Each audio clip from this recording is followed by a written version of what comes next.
এখন আয়াতটি শুনুন, ইন্নামাত তাওবাতু আলাল্লাহ, তাওবা শুধুমাত্র আল্লাহর জিম্মাদারিতে।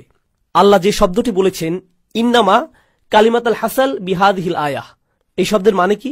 এর মানে হলো আল্লাহ যা বলবেন এখন তা হলো একটি বিশেষ চুক্তি, শুধুমাত্র নির্দিষ্ট কিছু ব্যক্তির উপর কার্যকর করা হবে, সবার জন্য এটা না। এটা শুধুই তাদের জন্য যাদের বর্ণনা এখন দেয়া হবে।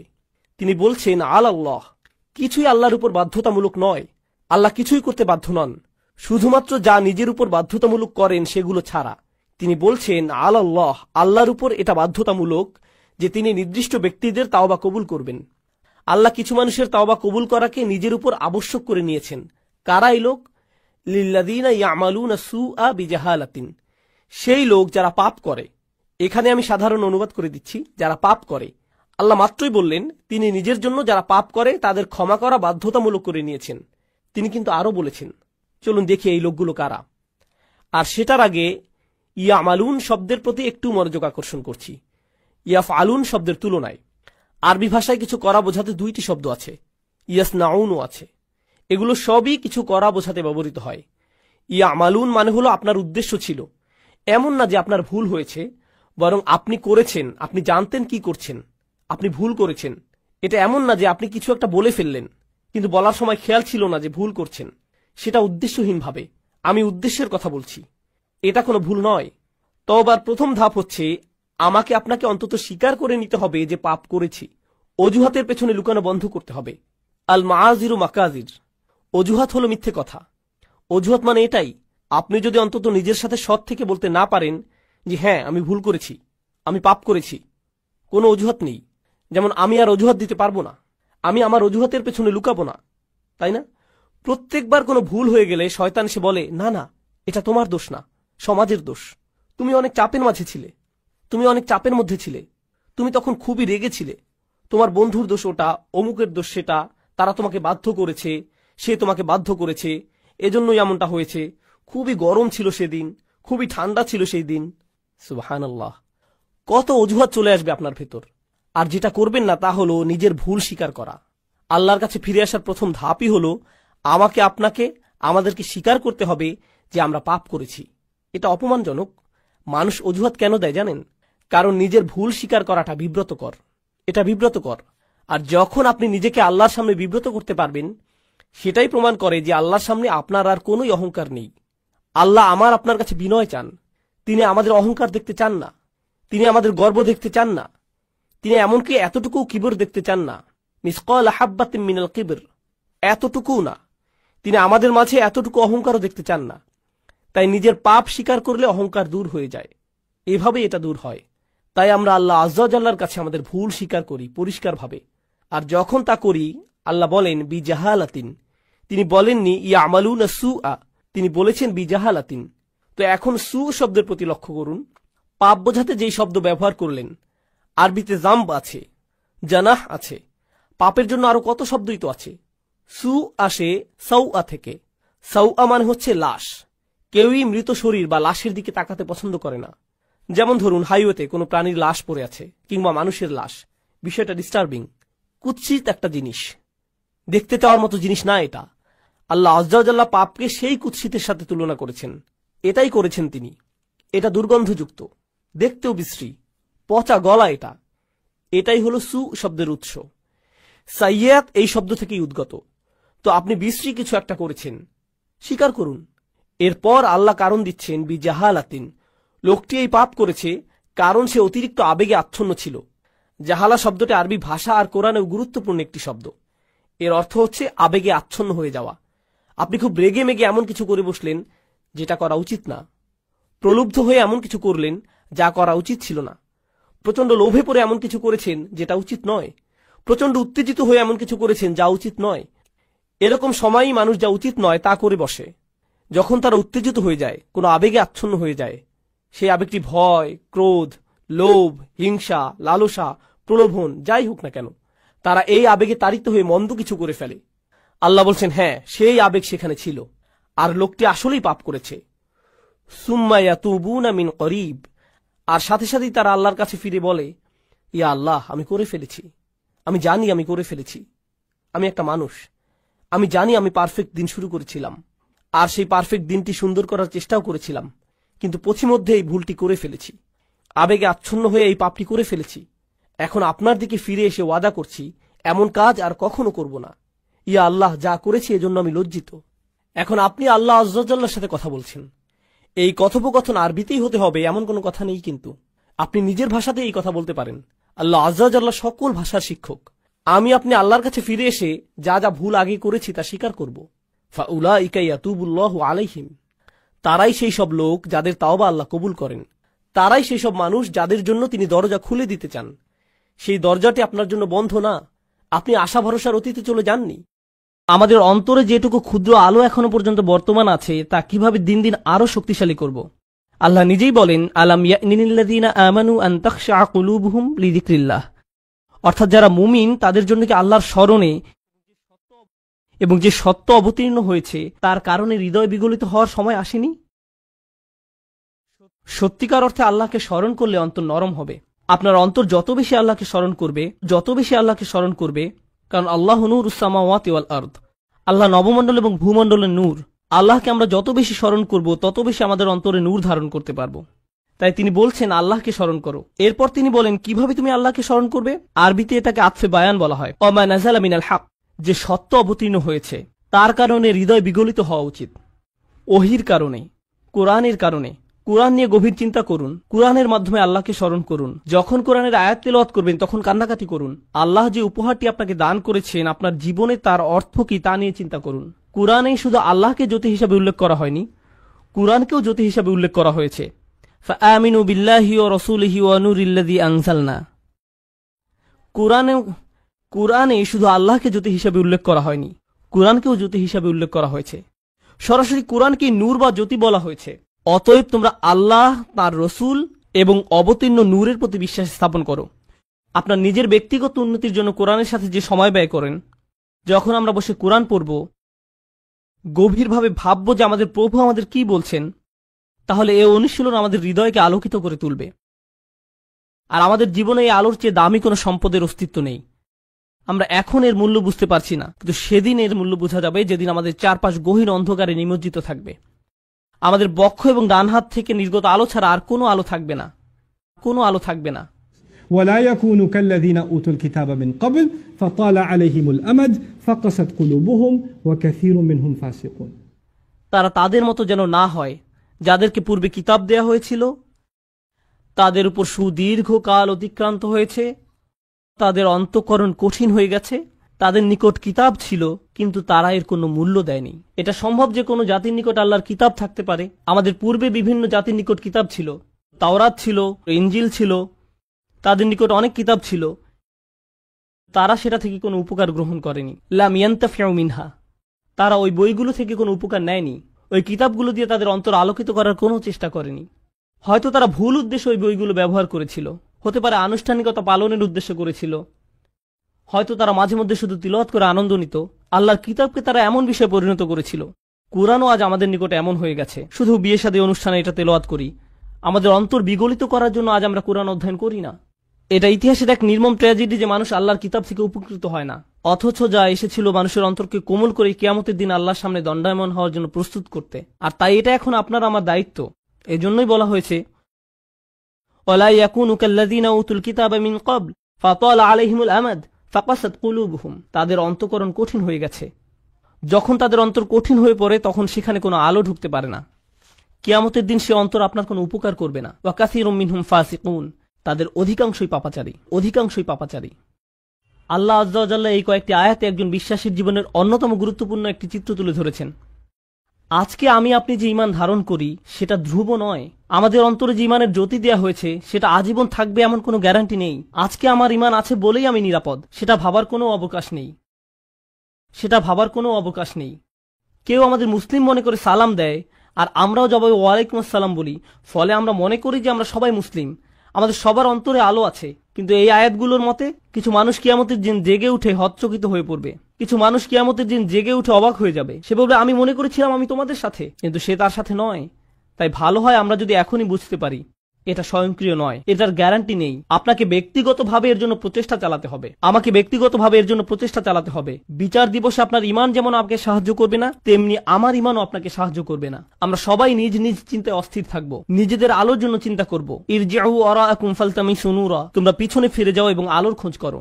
এখন আমরা একে অন্যের সাহায্য করতে পারি, এখন আমরা একে অন্যের ইমান শক্তিশালী করার ক্ষেত্রে ভূমিকা রাখতে পারি, কিন্তু সেদিন আল্লাহর সাহায্য ছাড়া আর কোনো সাহায্য থাকবে না। আল্লাহ আজ্জা ওয়া জাল্লা আমাদেরকে তাদের অন্তর্ভুক্ত করুন যারা তাদের আলো সংরক্ষণ করবে। আল্লাহ আজ্জা ওয়া জাল্লা আমাদেরকে তাদের অন্তর্ভুক্ত করুন যারা দেয়ালের ক্ষতিকর পাশে থাকবে না। আল্লাহ আজ্জা ওয়া জাল্লা আমাদের নিজেদের এবং আমাদের প্রিয় মানুষদের মুনাফিকি থেকে রক্ষা করুন। আল্লাহ আমাদের অন্তরকে কঠিন হওয়া থেকে রক্ষা করুন। আল্লাহর স্মরণে এবং কোরআনের বাণীতে অন্তরকে আর্দ্র, নমনীয় এবং জ্যোতির্ময় করে দিন। বারাকাল্লাহু লি ওয়া লাকুম। আসসালামু আলাইকুম ওয়া রাহমাতুল্লাহ। যারা কোরআন নিয়ে পড়াশোনা করে, কোন কোন বোন বলে আমি কত শব্দ জানি না, কত সূরা মুখস্থ করা বাকি, তাজবিদ ঠিকমতো জানি না, এটা জানি না, ওটা জানি না, এতটুকু জানলে এরপর সব ঠিক হবে, কিন্তু আমি এখন কিছুই জানি না।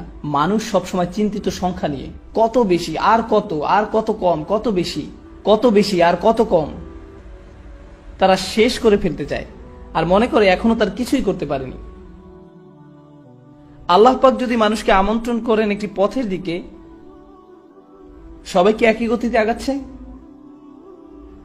না, কেউ খুব দ্রুত আগাচ্ছে, কেউ খুবই ধীরে, কেউ এতই ধীরে আপনি তাদের কোনোই অগ্রগতি দেখতে পাবেন না, এতই ধীরে স্পিডোমিটারে এটি ধরাই পড়বে না, এতই ধীরে, কিন্তু তারাও ঠিকই আগাচ্ছে।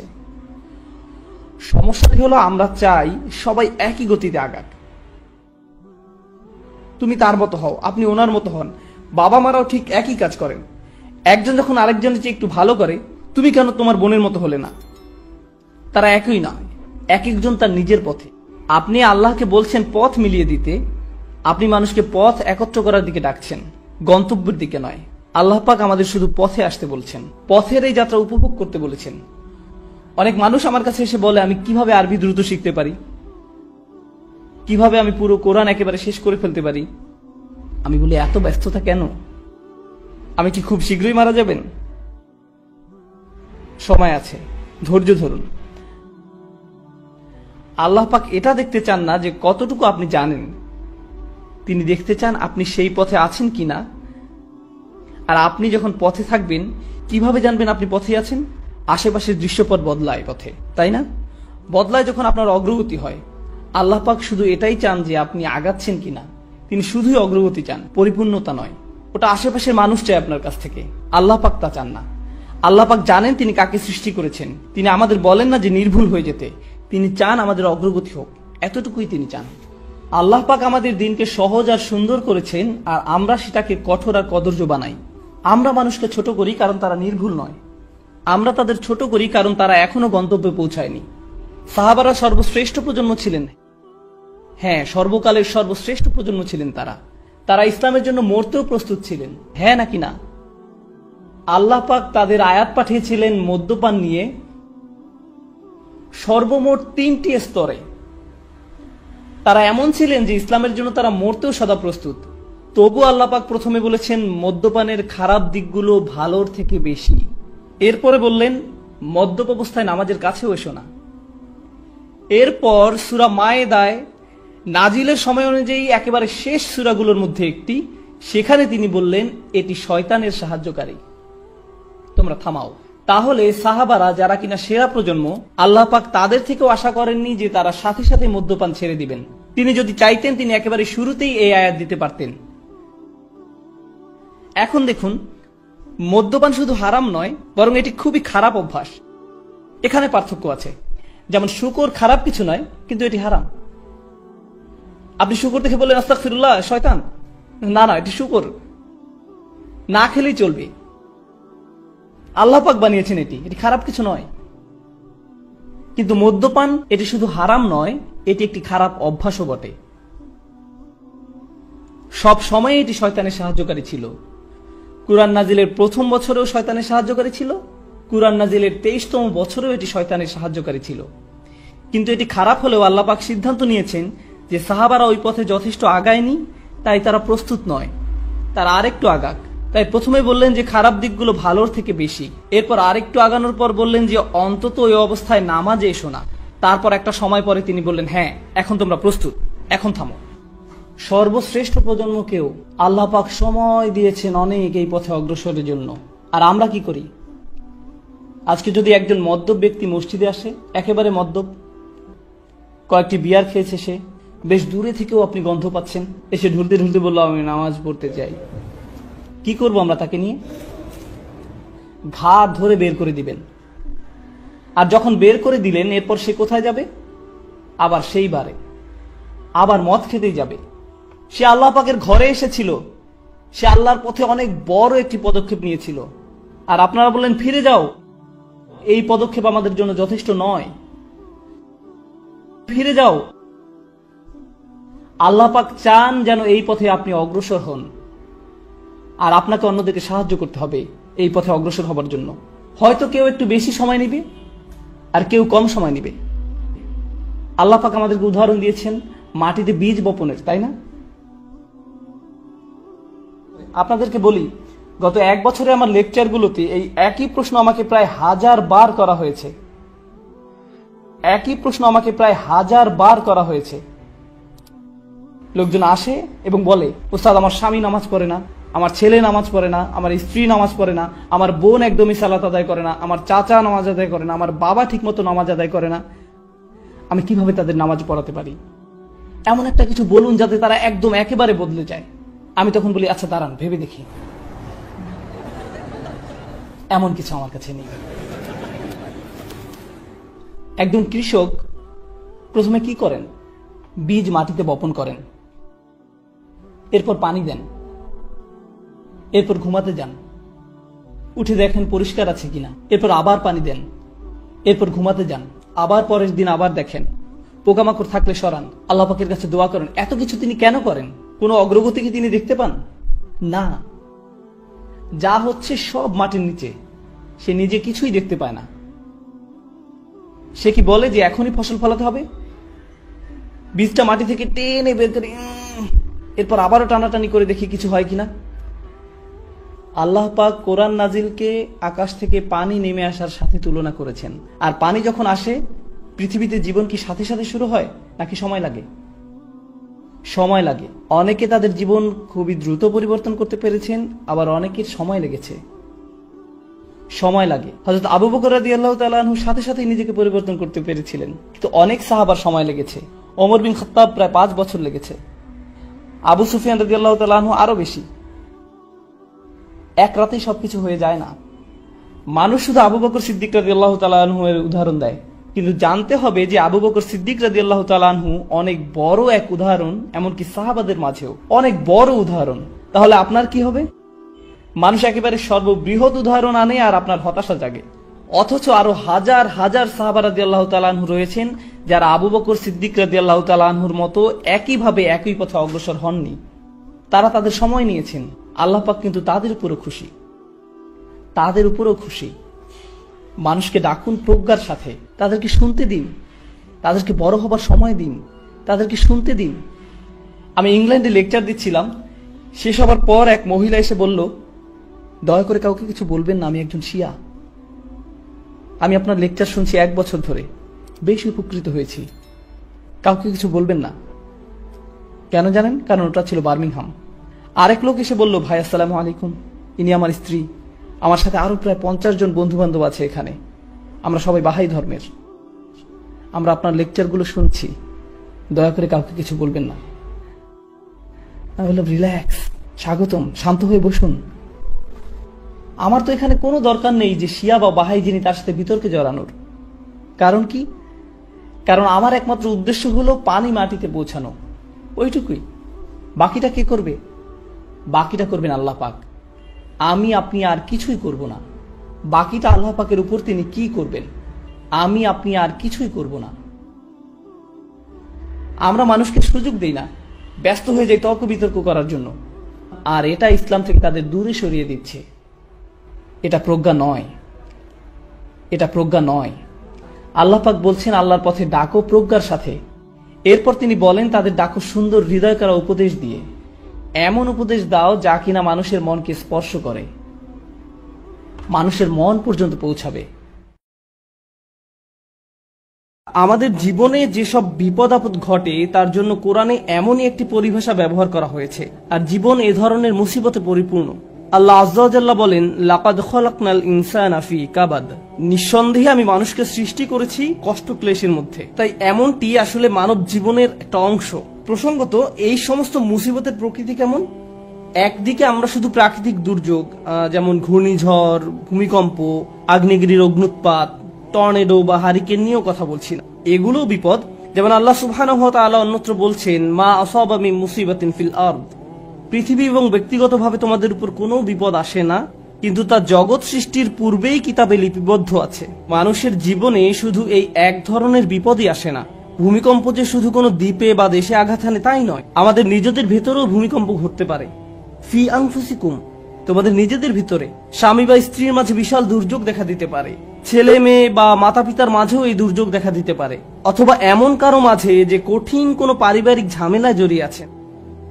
এমন অনেক মানুষ আছেন যারা অর্থনৈতিক সমস্যায় জর্জরিত, অনেক মানুষ নানা ধরনের ভয়ঙ্কর মানসিক বা শারীরিক সমস্যায় জড়িয়ে আছেন। মোট কথা, মানুষের বিপদ মুসিবতের কোনো অন্ত নেই। এখানে যে বিষয়টি আমি ফোকাস করতে চাই তা হলো বিপদ মুসিবত মোকাবেলার ক্ষেত্রে আমাদের ইমানের ভূমিকা আসলে কি। আমরা যে আল্লাহর উপর বিশ্বাস করি তা বিপদ মোকাবেলায় কিভাবে আমাদেরকে সাহায্য করে। একজন বিশ্বাসী হিসেবে বিপদ মুসিবতে পতিত হলে কেমন প্রতিক্রিয়া দেখাবো, আর এটা আসলে নির্ভর করে আল্লাহর সাথে সম্পর্ক থাকা বলতে কি বোঝায় তার উপলব্ধির মাত্রার উপরে। প্রথমে আমি যে বিষয়টা শেয়ার করতে চাই তা হলো, দুই ধরনের খারাপ পরিস্থিতির পার্থক্য নিরূপণের ক্ষেত্রে কুরআন খুবই প্রজ্ঞার পরিচয় দিয়েছে। এক ধরনের খারাপ পরিস্থিতি যেটা দেখতে খারাপ মনে হয়, যা কিনা সম্পূর্ণরূপে আপনার নিয়ন্ত্রণের বাইরে, এমন পরিস্থিতিতে আপনার কিছুই করার থাকে না। যেমন আপনি বন্যায় আক্রান্ত হয়ে পড়েছেন, আর এই বন্যা আপনি ঘটাননি, আপনি জাস্ট ওই এলাকায় বসবাস করেন, এটা এড়ানোর কোনো সুযোগ হয়নি। অথবা আপনি সেখানে বেড়াতে গেছেন আর বন্যায় আটকা পড়েছেন, আপনি জানতেন না যে এমন কিছু ঘটবে, এই সম্পর্কে কোনো রিপোর্ট ছিল না। তাই এই বিপদে আপনি নিজের কারণে পড়েননি, এটা সম্পূর্ণ আল্লাহর পরিকল্পনা। এখানে আপনার করার কিছুই নেই, আর আপনি এর থেকে কোনোভাবে বেরও হতে পারতেন না। এখন এটা এমন কারো বিপদে পড়ার থেকে সম্পূর্ণ ভিন্ন যে কিনা পত্রিকায় পড়েছে যে ঘূর্ণিঝড় আসছে, দয়া করে শহর ছেড়ে অন্যত্র আশ্রয় নিন, সুনামি হতে পারে। তখন সে বলল সমুদ্র সৈকত দেখার এটাই সেরা সময়, এবং সে সমুদ্র সৈকতের দিকে চলে গেল। তারপর তার খারাপ কিছু হলো। এখন সে এমনটা বললে হবে না যে এটা আল্লাহর কদর, আল্লাহর ইচ্ছার কারণেই আমি এই বিপদে পড়লাম। না, আপনি এমনটা বলতে পারেন না। আর আল্লাহ এই ব্যাপারে খুবই পরিষ্কার।